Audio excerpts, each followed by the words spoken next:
In the glittering Capitol Hall, the raw, ugly showdown between Donald Trump and Barack Obama finally detonated as Trump exploded in red-faced rage, slamming his fist and screaming for security, while Barack Obama stood perfectly calm, slicing through the chaos, first mocking Trump's loud lectures on family values by exposing his own creepy public comments about Ivanka, then dropping the hammer with a shocking revelation about the dark financial secrets and dirty deals surrounding Jared Kushner that Trump had spent years frantically trying to hide from the world. The grand hall inside the Capitol building buzzed with electricity that night. Red carpet stretched across the floor, chandeliers sparkled overhead, and every major news camera in Washington was pointed at the stage. This wasn't just another fancy dinner. It was a rare event called Building America's Future, where leaders from both parties were supposed to talk about fixing the country's biggest problems. Two presidents who couldn't stand each other would share the same stage for the first time in years. The host stepped up to the microphone with a nervous smile. Ladies and gentlemen, please welcome the 44th President of the United States, Barack Obama. The crowd rose to their feet as Obama walked in. He wore a sharp, dark suit and moved with that calm confidence people remembered from his time in office. No big waves, no showy gestures. He just nodded politely to the audience, his face steady and relaxed. A few seconds later, the host announced, "And now, the 45th and 47th President of the United States, Donald J. Trump."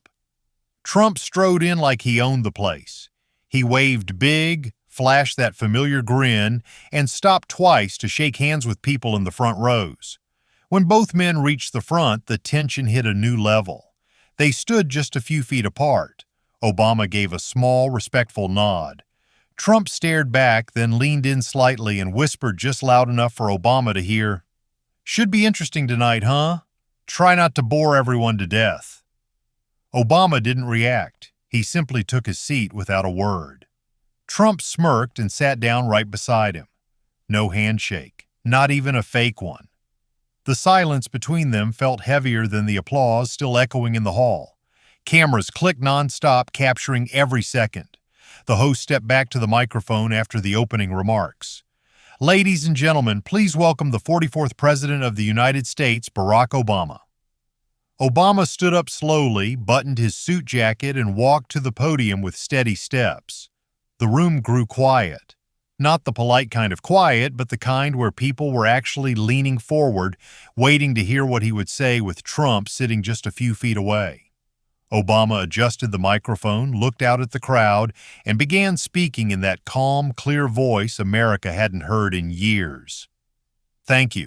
It's good to be back in this hall, talking about the future of our country, because that's what matters most, right? Not who's in the news today, but what kind of nation we're leaving for our kids tomorrow." He paused for a second, letting his words settle. "I've seen tough times. We all have. After the financial crash, so many families lost everything. Jobs disappeared, homes were underwater, but we pulled together. We passed reforms that helped millions get back on their feet. That's what leadership is about. Listening to people, feeling their struggles, and doing something real about it instead of just yelling about problems." The audience was locked in. Obama didn't raise his voice, but every word carried weight. He talked about unity like it was simple common sense. "We're strongest when we stand together, not when we let fear tear us apart. Because here's the truth. Anyone who uses fear to divide us isn't leading. They're just playing games with people's lives." At that line, the entire hall went dead silent. For 3 long seconds, you could hear a pin drop. Heads turned toward Trump. Some people shifted uncomfortably in their seats. Trump's face stayed mostly still, but his jaw tightened. Obama didn't look at him. He didn't need to. The message landed exactly where it was supposed to. He continued, his tone still steady but firmer now. "Take health care. Millions of Americans finally got coverage through the Affordable Care Act. Mothers could take their kids to the doctor without going bankrupt. People with pre-existing conditions didn't have to live in terror anymore.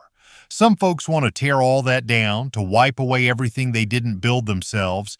But let me tell you something. History doesn't forget. The progress we made wasn't perfect, but it was real. And real leadership doesn't destroy what works just to score political points.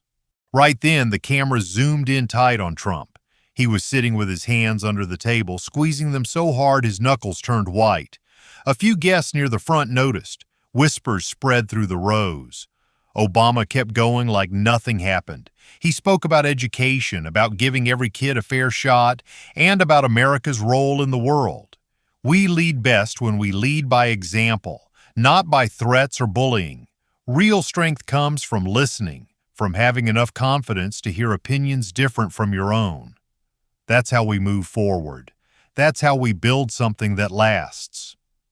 Toward the end, his voice warmed up. Hope isn't just nice words. It's believing we can still fix what's broken if we work together. It's trusting that the best of America is still ahead of us, not behind us. Let's choose that path. Let's choose each other. Obama stepped back from the podium. For a moment, the room stayed completely still. Then the applause exploded. People stood up all across the hall clapping hard. Some cheered. Even a few Republicans who normally criticized Obama were on their feet. The ovation went on for nearly a minute, loud and genuine. Obama gave a small nod, that familiar calm smile on his face, and walked back to his seat. Trump didn't clap. He sat completely still, staring straight ahead as the sound of applause filled the grand hall around him. Then the host returned to the microphone. He cleared his throat, clearly feeling the pressure in the room. And now, please welcome the 47th President of the United States, Donald J. Trump. Trump stood up with a big smile, adjusting his tie and jacket as he walked to the podium like he was stepping onto his own stage. He waved to the crowd, soaking up the moment, then gripped both sides of the lectern and leaned forward. The energy in the hall shifted instantly. This wasn't going to be calm and thoughtful. This was going to be loud. Thank you very much, Trump began, his voice booming through the speakers. That was a very nice speech. Really beautiful words. Barack has always been great at that, hasn't he? Talking. So much talking. But let's be honest, folks. We've heard enough pretty speeches over the years. What we need now is results. Real results. Not just hope and change that never actually showed up. He glanced over at Obama with a smirk before continuing. When I walked into the White House, I inherited a total disaster. Weak borders, terrible trade deals that were killing our jobs, and an economy that was barely breathing. I had to come in and fix everything. And we did it big league. We created millions of jobs, brought manufacturing back, and made America respected again. Nobody was respecting us before. They were laughing at us. The audience sat mostly quiet, but a few of Trump's supporters clapped loudly in the back. Trump fed off it and kept going, his tone getting sharper. You know, it's funny. Some people love to talk about unity. They give these long, beautiful lectures about bringing people together. But when they were in charge, they divided this country like never before. And by the way, for 8 years, we heard all this hope talk. Hope doesn't pay the bills. Hope doesn't secure the border. Hope doesn't stop other countries from taking advantage of us. Action does. Strong action. He pointed his finger straight toward Obama. And I took that action. I fixed the mess that was left behind. I had to clean up the disasters from the previous administration. Terrible health care plan that was falling apart. Terrible foreign policy that made us look weak. I mean, come on. We all remember those years. A wave of discomfort moved through parts of the crowd. Some guests shifted in their seats and exchanged uneasy looks. A few whispered to each other. Trump noticed but pushed forward anyway, doubling down. People say I'm tough. Yeah, I am tough, because this country needed tough leadership after years of weakness. And let's not forget, some people questioned where I came from. No, wait. Actually, a lot of Americans still wonder about certain things from the past administration. But I don't like to talk about that. I'll let the people decide. The subtle jab landed. Gasps and murmurs rippled across the hall. Trump smiled like he had just scored a point. Obama sat completely still, watching him without any visible reaction. That seemed to annoy Trump even more. Look, I built the strongest economy this country has ever seen. Record low unemployment. Record highs in the stock market. We were winning like never before. Then they tried to tear it all down. But the American people know the truth. They know who actually delivered. Not the guy with the fancy speeches, the guy who gets things done. Trump paused, looking around the room with that familiar, confident grin. So while some people want to go back to the good old days of talk, I'm focused on the future. Making America great again, stronger than ever. No more apologies to the world, no more weakness. We stand tall now. He stepped back slightly from the podium, waiting for applause. It came, but it was uneven. Some clapped hard. Others offered only polite, scattered clapping. The room felt split. The atmosphere had grown heavier, thicker with tension. Trump tried to hold his smile, but his eyes showed he knew the reaction wasn't as strong as he wanted. Trump walked back to his seat with his chest puffed out, clearly convinced he had just won the night. He sat down heavily and gave a small nod toward the audience, expecting more reaction. The host was about to move on when Obama slowly rose from his chair. The entire hall went silent again. Obama stood tall, calm as ever, and looked straight at the moderator. "Excuse me," he said in a clear, steady voice. "Mr. President, may I ask you one question before we continue?" Trump turned his head sharply, his eyebrows raised. The room held its breath. Cameras swung toward both men. Trump forced a smirk and leaned toward his microphone. "Sure, Barack, go ahead. This should be good." Obama stepped a few feet forward, not back to the podium, but close enough that everyone could see both faces clearly. His voice stayed calm and measured. "You often speak about family values and protecting your children, so I'm curious. When you made those public comments about Ivanka saying she was hot and a piece of ass, and talked about her in ways that made a lot of people deeply uncomfortable, did you ever stop to think how that sounded coming from a father?" The hall exploded with gasps. People sat up straight. A few covered their mouths. The question hit like a punch. Trump's face turned red instantly. He gripped the edge of the table and shot up from his chair. "That's a disgusting question," Trump barked, his voice loud and angry. "You're a sick guy, Barack, really sick. How dare you bring my daughter into this? This is low, even for you." Obama didn't raise his voice. He simply continued, his tone even and controlled. "I'm not the one who said those words on camera, Mr. President. Those were your own words. In interviews, on the radio, in front of millions of people. You said them, not me. A father talking about his own daughter that way. Many Americans have been waiting for you to explain it. So I'm asking, where exactly is the line for you?" Trump's face grew darker. He pointed a finger straight at Obama. "Fake news. You're twisting everything like always. Those were old, innocent comments. You're the one making it weird. This is why people don't trust you." The tension in the room was electric.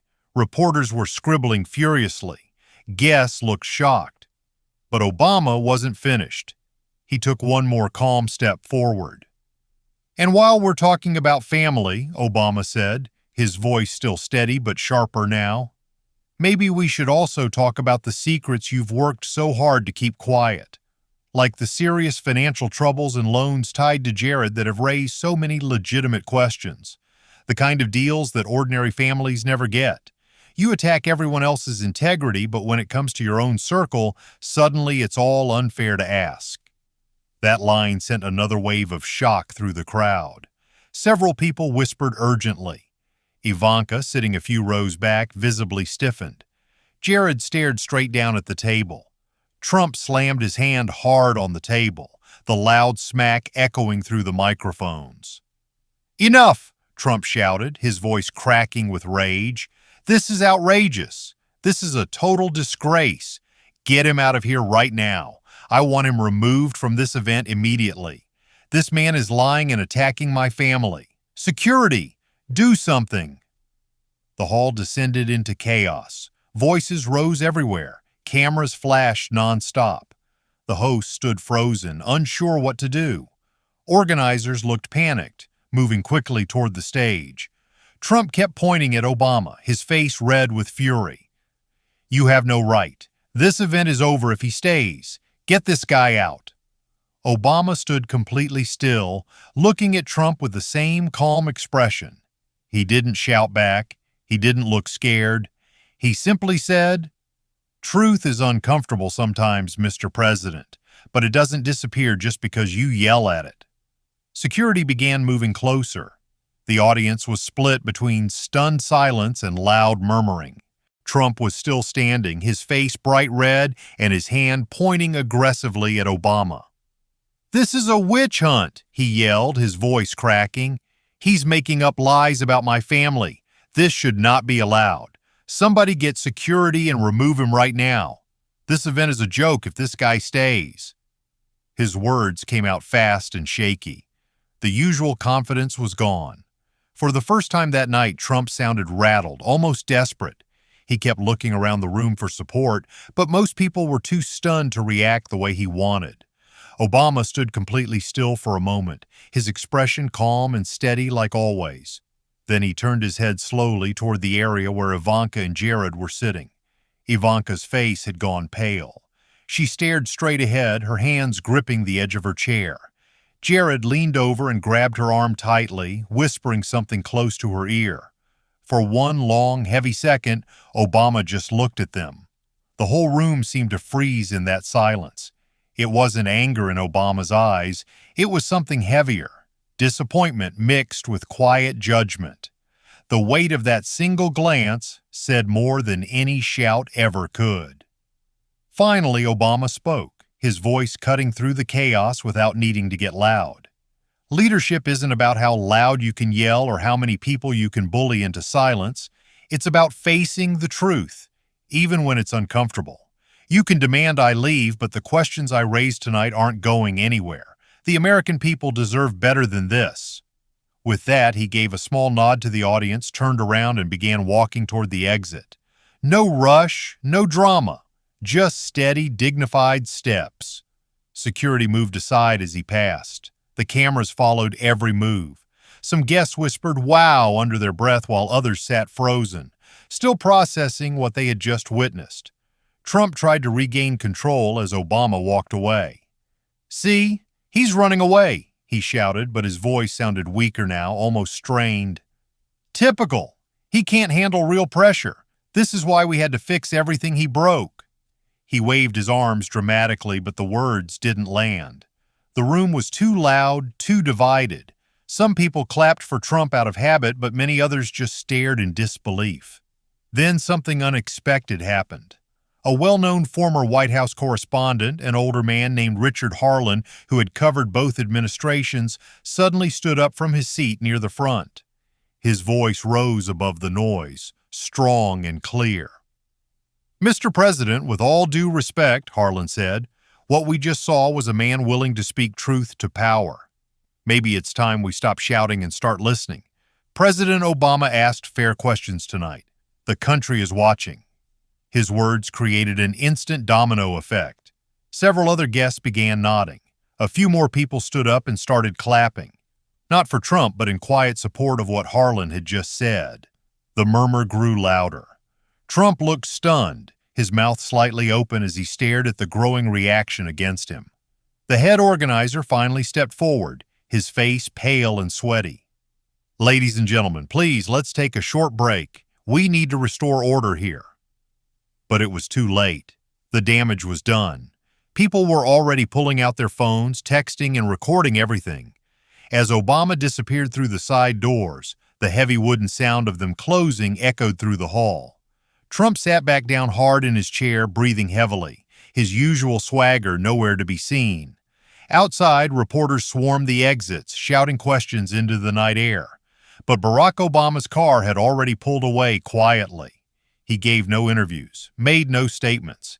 His silence said everything.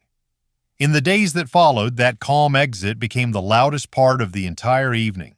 Inside Trump's hotel suite later that night, the mood was heavy. Trump sat alone in a dimly lit room, still wearing his suit, staring at the large TV screen. The video of the confrontation was playing on repeat across every news channel. He watched himself slam the table, point angrily, and shout for Obama to be removed. His face looked red and out of control on camera. Obama, by contrast, appeared composed and steady the entire time.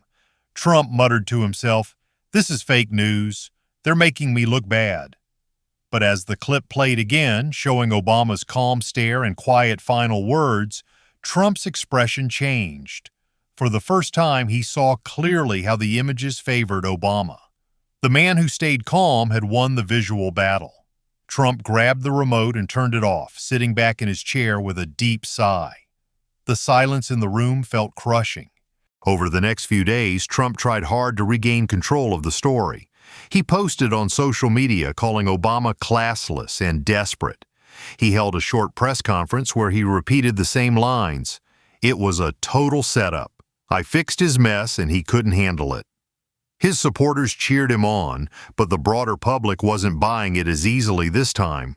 Clips of Obama's steady voice and Trump's outburst spread like wildfire across the internet. Late-night shows replayed the moment Obama looked at Ivanka and Jared. Commentators couldn't stop talking about it. Obama, meanwhile, stayed completely quiet. No tweets, no interviews, no victory lap. When reporters camped outside his home hoping for a reaction, he simply waved politely from a distance and went back inside. That silence turned into his most powerful weapon. It left people wondering, imagining, and replaying his words in their heads. In a world full of constant noise, his refusal to add more fuel made everything he said on stage hit harder. The country remained deeply divided, of course. Trump's base called Obama disrespectful and out of line.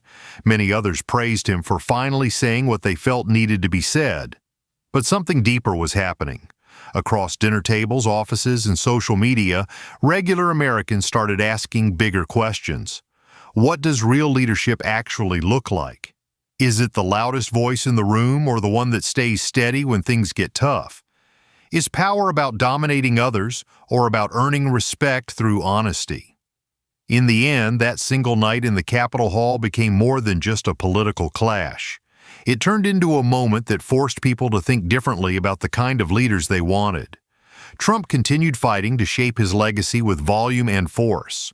Obama, by walking away quietly, left behind something that refused to fade. A reminder that sometimes the most dangerous thing in a noisy world isn't another shout. It's the strength of silence and the power of calm conviction. The echoes of that night still linger. Not because of what was yelled, but because of what was left unsaid. And in that quiet space, the real conversation about America's future had only just begun.